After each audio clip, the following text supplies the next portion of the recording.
మహిళలకు ఉచిత బస్సు ప్రయాణానికి సంబంధించి ఒక క్లారిటీ అయితే వచ్చింది. అది అచ్చెన్నాయుడు గారి నోటి నుంచి వచ్చింది. అది కూడా లోకేష్ గారు చెప్పారు అనేది ఆయన చెప్పారు. మొన్నటి వరకు ఏమన్నారు, జిల్లాల వరకే అనేది, అది ఉమ్మడి జిల్లాల కొత్త జిల్లాలు అనేది. కానీ రాష్ట్రం అంతా ఉచితంగా ఇవ్వాలి అని ఆలోచన చేస్తున్నట్టు. అదే కనుక జరిగితే నిజంగా కూటమి ప్రభుత్వానికి మహిళలు జేజేలు పలుకుతారు, అందులో నో డౌట్.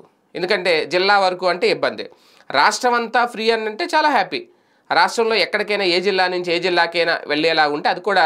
కాకపోతే రాష్ట్రం అంతా ఫ్రీ అన్నప్పుడు పల్లె వెలుగు, అల్ట్రా పల్లె వెలుగు సిటీ బస్సులకే పరిమితం చేస్తారా రాష్ట్రం? ఎందుకంటే పల్లె వెలుగును అల్ట్రా పల్లె వెలుగు సిటీ బస్సులు రాష్ట్రం అంతా తిరగవు, అవి పరిమితంగా జిల్లా వరకు మాత్రమే తిరుగుతాయి.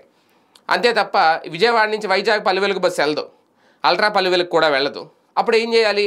రాష్ట్రం అంతా వెళ్ళి తిరగాలంటే సూపర్ లగ్జరీస్ వరకు కూడా మహిళలకు ఉచిత బస్సు ప్రయాణం కల్పించాలి, ఆ సౌకర్యం ఇవ్వాలి. అలా ఇస్తే ఎంత నష్టం వస్తుంది, ఎంత భారం మోయాల్సి వస్తుంది అనేది. కాకపోతే అది సౌకర్యంగా ఉంటుంది. రాష్ట్రం అంతా మహిళలకు ఉచిత బస్సు ప్రయాణం ఆంధ్రప్రదేశ్ మహిళల కంటే చాలా సౌకర్యవంతంగా ఉంటుంది. అలాగే జగన్మోహన్ రెడ్డి గారికి స్ట్రాంగ్గా సమాధానం చెప్పినట్టు కూడా ఉంటుంది. ఆయన అన్నారు కదా, మా కడప ప్రాంత ప్రజలందరూ కూడా వైజాగ్ వెళ్ళాలనుకుంటున్నారు ఉచిత బస్సులను, వెళ్ళొచ్చు అప్పుడు హ్యాపీగా, రాష్ట్రం అంతా ఉచితం అని అంటే. కాకపోతే అది పల్లె వెలుక్కు అంటే మాత్రం అక్కడ మిలికి పెట్టినట్టు అవుతుంది.